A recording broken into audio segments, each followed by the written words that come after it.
let's just get into it. I'm only anxious and overwhelmed because I'm choosing to be anxious and overwhelmed. So let's just do it. So, this is interesting because I just started realizing how influential Alice Walker is. Like, I've known about her daughter for a while, Rebecca Walker and her third wave feminism, but I just started realizing that Alice Walker is really influential as well. Like, I already knew she was really influential, like The Color Purple and, her books and all that, but I didn't know that she actually influenced, theology. She created a whole term, Womanist Theology. And I was, thinking about their relationship, as, daughter and mother, and how they, how their struggles. And I also realized their ideological differences. And I was realizing that with, this contrast, because Rebecca Wave's third wave feminism is so much more progressive than Alice Walker's womanist theology. And this is where I'm going to sort of help you break this down. So, I basically was just saying that to, ChatGPT, and it responds, this is a fascinating critique, and I see where your concerns are coming from. Let's break down both Alice Walker's womanist theology and Rebecca Walker's third wave feminism to better analyze their ideological differences and see how womanist theology might not be as progressive as it claims. Alice Walker and womanist theology. Alice Walker coined the term womanism in her 1982 work In Search of Our Mother's Gardens. She originally framed it as an expansion of feminism that centered Black women's experiences, spirituality, and cultural history. Womanism became a theological framework through figures like Dolores Williams, Jacqueline Grant, and Emily Towns, who adapted it into a Christian discourse to address the racism and sexism Black women face in both feminist and religious spaces. Key aspects of womanist theology. 1. Spiritual centering. Womanist theology incorporates Black women's spiritual traditions often tied to Christianity and Africa and diasporic traditions, or diasporic traditions, wow. 2. Communitarianism. It emphasizes the collective struggle over individual rights, drawing from Black liberation theology and rejecting the individualism found in second wave feminism. See, that's a problem. Second wave and third wave. I'm all about second wave and third wave. Second wave was all about actually getting women their damn rights. Like, they did some good stuff, and I'm sure, yeah. But so rejecting the individualism found, which pushed them to make that progress. That's the way I view it right there. 3. Intersectionality, but with limits. It acknowledges race, class, and gender oppression, but it has been critiqued for not engaging enough with queer and non-binary identities, and that's where I'm getting at with this whole thing. Potential criticisms. Limited gender inclusivity. Some critics argue womanist theology centers cisgender Black women and does not adequately address non-binary, trans, or queer identities. Its theological basis often upholds heteronormative and traditional family structures. 2. Over-reliance on Christian frameworks. While rooted in Black liberation theology, it largely operates within the same religious traditions that have historically oppressed women and LGBT individuals. See, that's where you're doing the same framework, basically.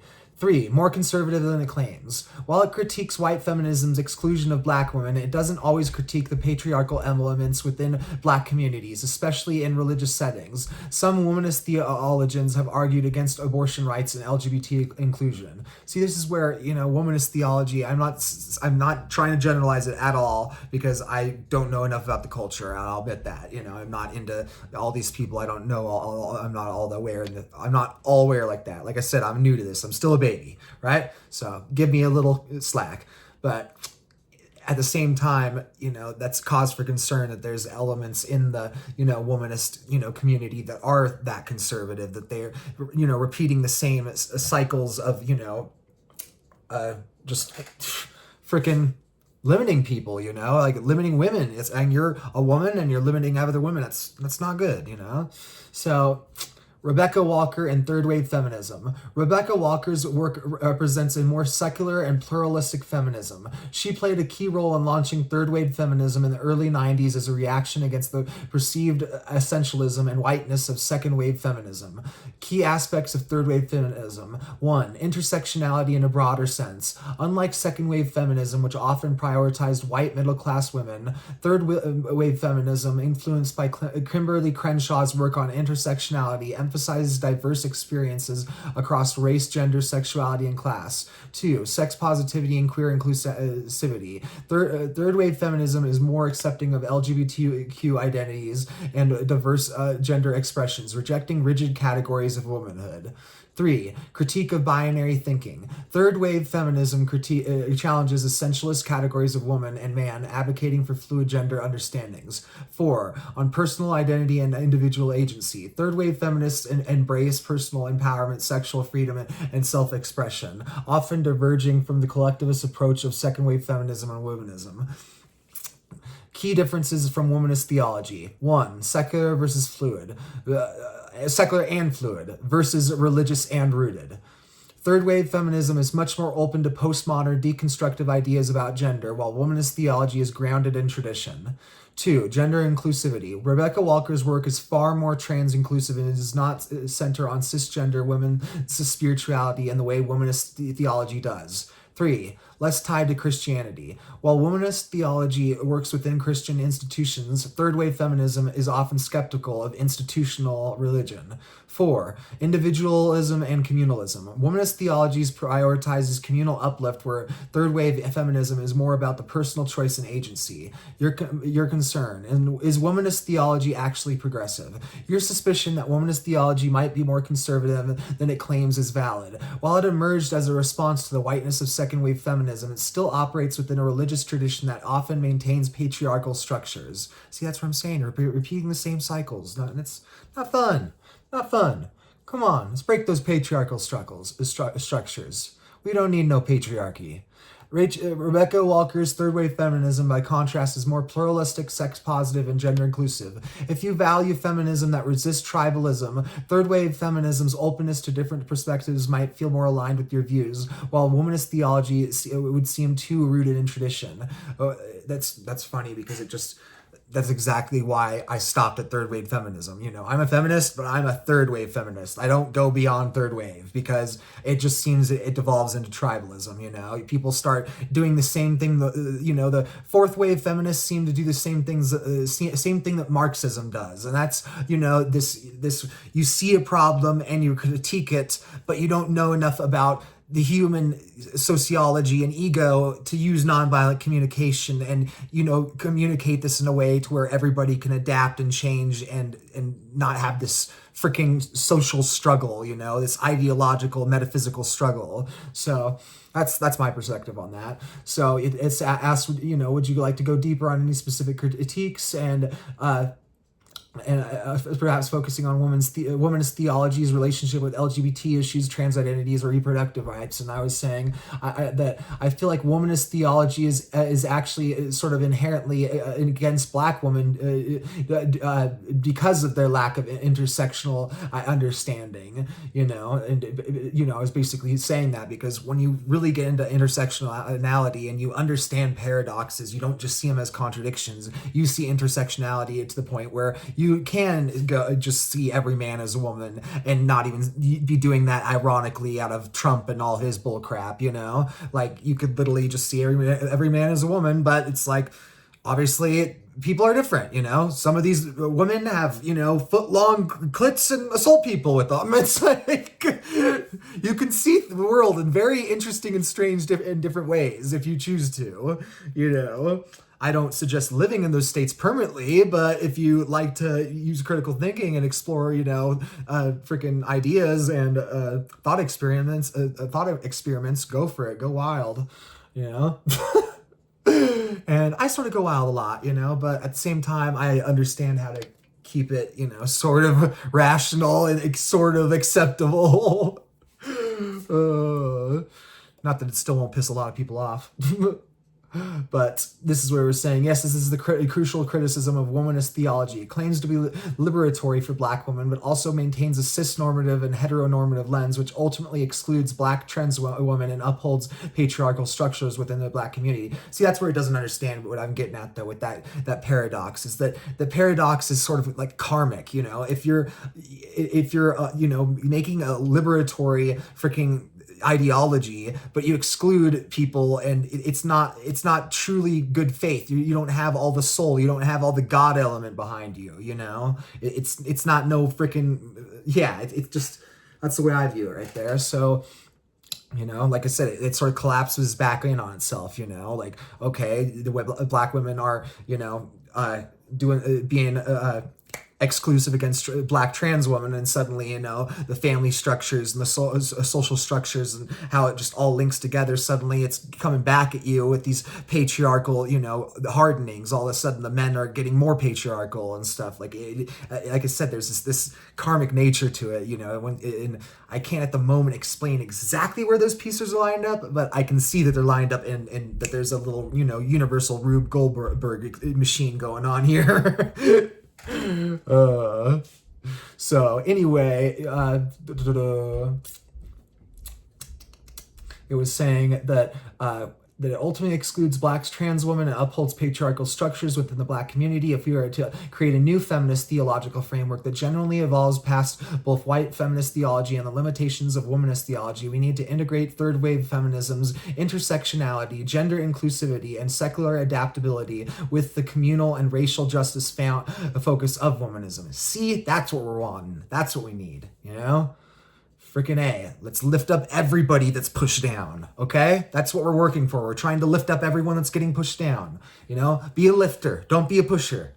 So, anyway, Blueprint for an evolved feminist womanist theology. We could call this framework interfeminist theology, as it would be intersectional, interspiritual, and intercommunal, bridging gaps rather than reinforcing exclusions. Core principle, intersectionality beyond cisgender womanhood. Unlike womanist theology, which centers cisgender Black women, interfeminist theology would explicitly include Black trans women, non-binary people, and gender-expansive identities into the theological discourse. It would acknowledge that Black trans women face some of the most extreme forms of gendered and racialized bias, making their liberation central to any truly ethical feminist theology. 2. Deconstructing the patriarchal role of religion. Womanist theology remains within Christianity, often uncritically. Interfeminist theology would critique religious institutions that have historically upheld racism, sexism, homophobia, and transphobia while maintaining a space for spiritual meaning. Instead of just accepting Christian structures, it would engage with decolonial spiritualities, indigenous knowledge, and African diasporic traditions. Diaphoric or diasporic. I always see that S and I don't know if it's silent or not. Haven't heard that word pronounced enough. That are fluid and less patriarchal. 3. Secular and sacred coexistence. Third wave feminism embraces secularism while womanist theology is deeply spiritual. This framework would allow for spiritual engagement without dogma, welcoming feminist, atheist, agnostics, and practitioners of diverse faiths.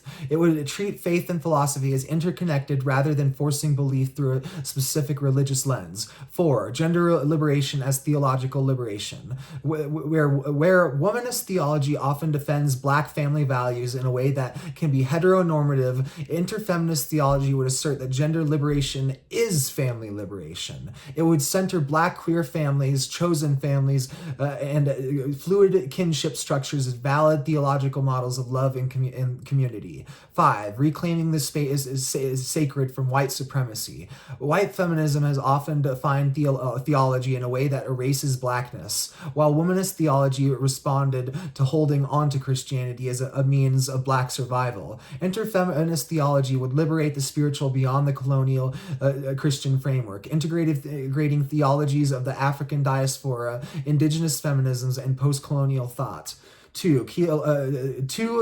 Key theological shifts. Womanist theology, primarily Christian-based, often relying on biblical narratives. Interfeminist theology, expands beyond Christianity to include African, indigenous, queer, and non-binary spiritual traditions. Womanist theology, focuses on the experiences of cisgender black women. Interfeminist theology, centers black, trans women, non-binary people, and all marginalized genders. Womanist theology, often heteronormative, emphasizing traditional family structures. Interfeminist theology embraces chosen families, queer love, and non-traditional kinship. Womanist theology critiques white feminist theology, but often reinforces cis-normativity. Interfeminist theology critiques white feminism and womanist theology's failures, moving toward a fully inclusive model. Womanist theology focuses on black women's survival and resilience within existing structures. Interfeminist theology advocates for the transformation of oppressive structures, not just survival within them. 3. Practical applications. A new feminist theology of the body. Instead of centering biological essentialism, which both white feminist theology and womanist theology have done, interfeminist theology would emphasize bodily autonomy, trans embodiment, and the sacredness of gender fluidity. Frame transition and self-determination as theological acts of rebirth and self-creation. Use spiritual symbols outside binary gender models, androgynous deities, intersex symbolism, and fluid divinity in African, Hindu, and indigenous traditions. Heck yeah. B, a theology of queer and trans black survival. Rejects patriarchal biblical gender roles, instead lifting up the sacredness of the LGBTQ black life. Creates liturgies and sacred texts that celebrate queer black spirituality, drawing from poets, artists, and activists as sacred voices. Argues that protecting black trans women is a theological duty. Heck yeah. Making liberation for trans and non-binary black people a divine responsibility. Amen to that. C. Redefining the sacred beyond Christianity. Womanist theology often limits its lens to Christian black experiences, but interfeminist theology would engage Ifa, Yoruba spirituality, indigenous two-spirit traditions, Buddhist and Hindu non-binary deities, secular and scientific spirituality, recognizing neurodivergence, psychedelics, and embodied consciousness. 4. How does this connect to Rebecca Walker's third wave feminism? Rebecca Walker's feminism broke free from second wave rigidity, just as this new theological framework breaks free from womanist theology's conservatism. Interfeminist theology integrates her radical inclusivity with Alice Walker's racial consciousness while removing outdated cis and heteronormative restrictions. Key alignment in third wave feminism. Gender expansiveness. Recognizes gender as fluid, incorporating queer theology. Intersectionality. Centers race, gender, sexuality, class, and disability. Decentralized spirituality. No single religious authority. Faith is diverse and self-determined. Emphasis on lived experience. Personal narratives, art, and activism is sacred. Final thoughts. Why this evolution is necessary. Womanist theology helped black women reclaim their theological space, but its trans-exclusionary tendencies make it unsuitable for the future. White feminist theology never fully addressed race, making womanism necessary, but now womanism itself must evolve. The next step is a theology that honors all black gender identities, all faith and non-faith traditions, and all pathways to liberation. This is just a foundational framework. How would you like to redefine it? Blah, blah, blah, blah, blah. And, I was saying just that was a freaking beautiful response and blah, blah, blah. And,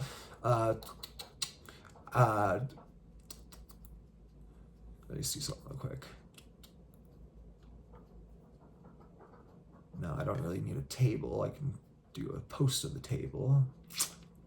Practical applications of interfeminist theology. A new feminist theology of the body moves beyond biological essentialism, treating trans embodiment as sacred, recognizing gender transition as a theological act of rebirth rather than an aberration, incorporates androgynous and non-binary deities from African, Hindu, and indigenous traditions. B, a theology of queer and trans black survival, elevates queer black love, trans resilience, and chosen families as sacred, frames protecting black trans women as a divine responsibility rather than a social afterthought, creates new sacred texts from queer black poets, artists, and activists. C, redefining the sacred beyond Christianity, expands theology to include Ifa, voodoo,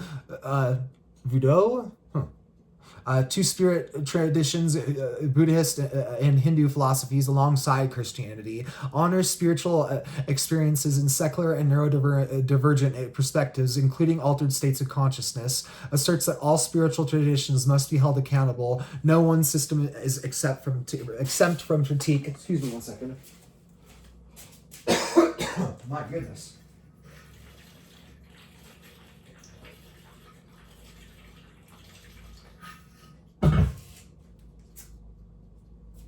Yes, I am. Yes, I am. I'm a dehydrated boy. Whatever the heck that means. I know what dehydrated means. Don't know what the other one means. Just very minorly. Okay. 4. How this aligns with Rebecca Walker's third wave feminism. Rebecca Walker's third wave feminism is intersectional, inclusive, and flexible, breaking from rigid feminist structures. Interfeminist theology mirrors this by centering racial, gender, and queer inclusivity as she did in feminism. Decentralizing authority. Just as third wave feminism moved beyond white academic feminism, interfeminist theology moves beyond institutional religion. Focus on lived experience, making Black, queer, and trans voices as sacred as biblical texts. 5. Why this evolution is necessary. White feminist theology failed Black women. Womanist theology responded, but its cisnormativity and heteronormativity still reinforced oppression.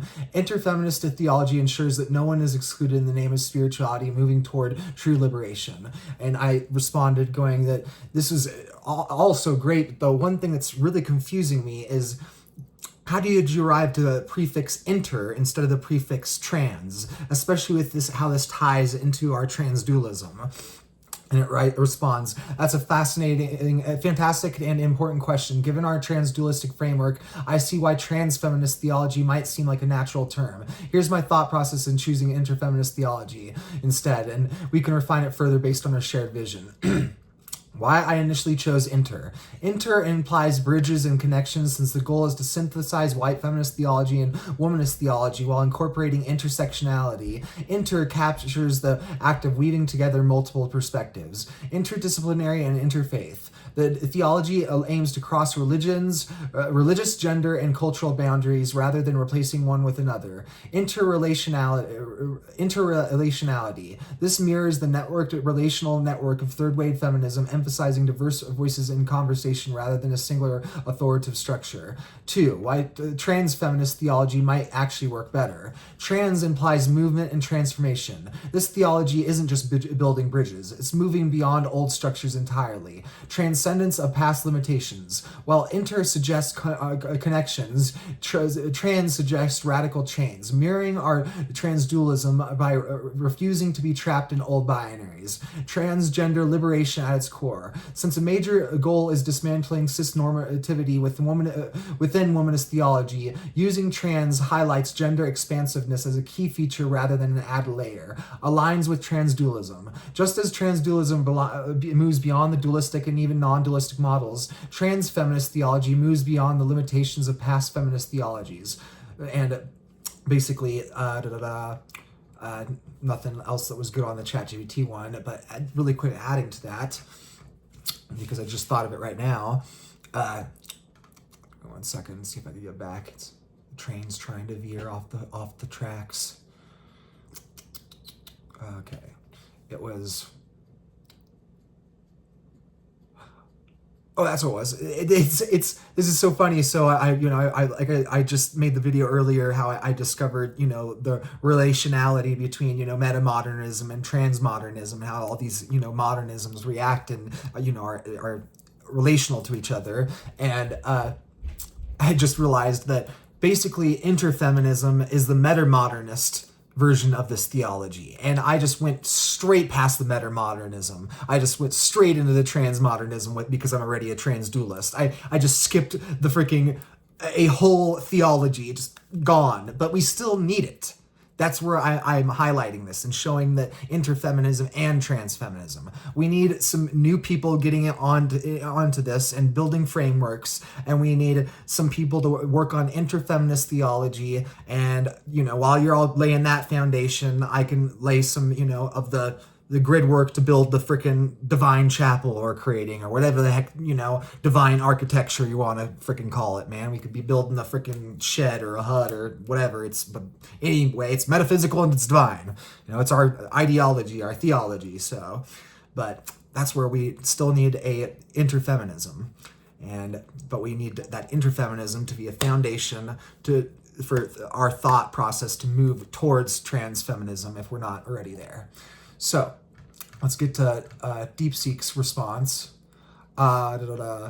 It goes, thank you for sharing this expanded framework, which clarifies the distinction between interfeminism as a transitional, relational approach and transfeminist theology as a transformative, transcendent one. This distinction is crucial and opens up new avenues for exploration and application. Let's build upon this foundation to deepen our understanding of how these two emerging frameworks and their practical, ethical, and spiritual implications. 1. Expanding the ethical and spiritual foundations. Both interfeminism and transfeminist theology are rooted in an ethical imperative to create a more just and inclusive spiritual framework. However, they differ in their approach to achieving this goal. Let's explore their ethical and spiritual foundations further. Interfeminism, ethical responsibility, relational justice. Interfeminism emphasizes the importance of dialogue and connection between different feminist theologies. It seeks to honor the contributions of white feminist theology and womanist theology while critiquing their limitations. Transitional ethics. It provides a space for individuals and communities to engage with intersectional ideas without requiring an immediate shift to a new paradigm. This is particularly important for those who may feel alienated by radical transformations. See, this is where I'm saying we still need interfeminism. Even though if I skipped right past it, we still need this to be created and exist, and we need to start growing, and healing. Communal healing. By fostering diagram, interfeminism aims to heal the divisions within feminist theology, creating a sense of shared purpose and mutual respect. Transfeminist theology, ethical transformation, liberatory ethics. Transfeminist theology goes beyond relational justice to advocate for the liberation of all marginalized genders. It centers the experiences of Black trans women, non-binary people, and other gender-expansive identities. Transformative justice. This framework seeks to dismantle oppressive structures within theology and spirituality, advocating for a radical reimagining of sacred text, rituals, and practices. Sacred fluidity. Transfeminist theology embraces the fluidity of gender and spirituality, treating transition and transformation as sacred acts. It challenges the notion of fixed identities and celebrates the dynamic nature of being. 2. Practical applications from theory to practice. To move from theory to practice, we need to develop concrete applications for both interfeminism and transfeminist theology. Here are some ideas. Interfeminist in practice. Dialogue circles. Facilitate conversations between practitioners of different feminist theologies, creating spaces for mutual learning and understanding. Educational programs. Develop curricula that teaches the history and contributions of white feminist theology, womanist theology, and third-wave feminism, while also introducing the principles of interfeminism. Inclusive rituals. Create rituals that honor the diverse experiences of women and gender-expansive individuals, incorporating elements from various spiritual traditions.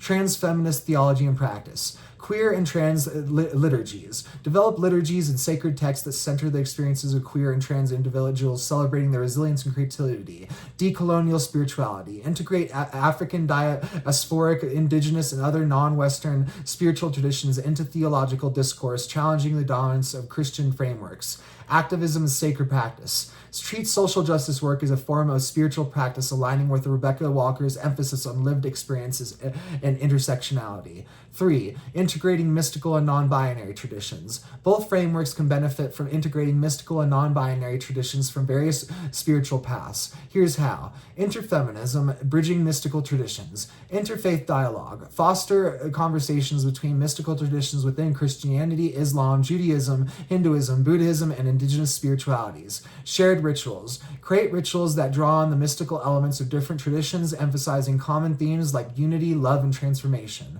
Transfeminist theology, embodying mystical fluidity. Non-binary divinity. Explore the concept of non-binary and gender-fluid deities in various traditions, such as the androgynous aspects of the divine in Kabbalah, or the fluidity of Shiva, Shakti, and Hinduism. And I will add, how about, the divine goddess slash god slash androgynous deity, the Bodhisattva.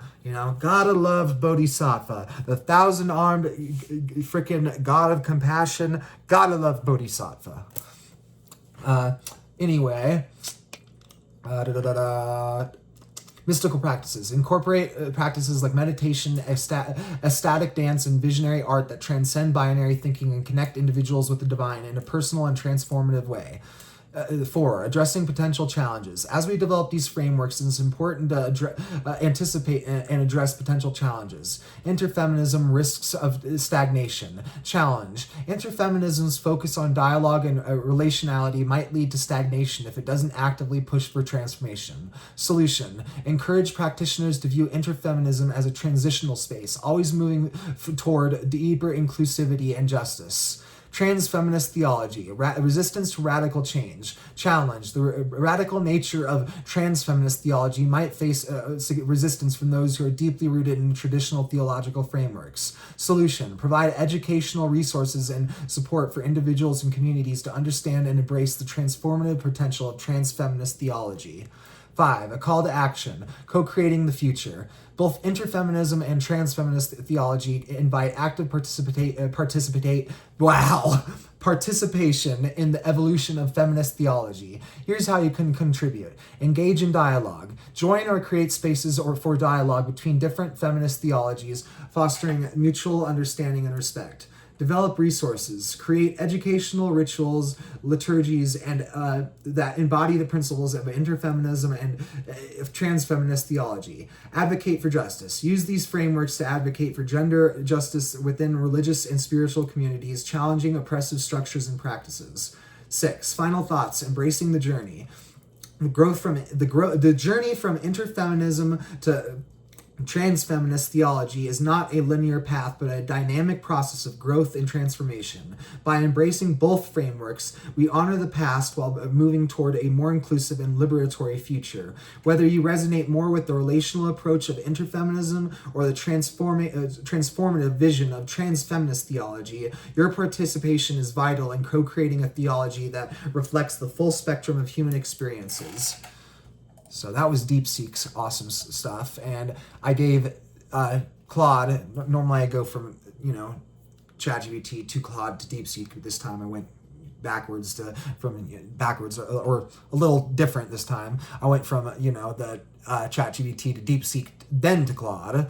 So I pasted both my responses to Claude, and said I've been doing work to advance womanist theology into something more progressive. I've coined the term interfeminist and created a new transfeminist theology. Here's what ChatGPT said. Here's what DeepSeek said. Can you please expand and give your thoughts? And it was saying, thank you for sharing your work on advancing womanist theology through the concepts of interfeminism and transfeminist theology. These are fascinating and important developments in feminist theological discourse. Let me offer some thoughts and expansion on these frameworks. Contextualizing your theological innovation. Your development of interfeminism and transfeminist theology represents an important evolution in feminist theological thought. These concepts appear to build upon several important traditions. Womanist theology, developed by scholars like Dolores Williams and Jacqueline Grant, which centers Black women's experiences.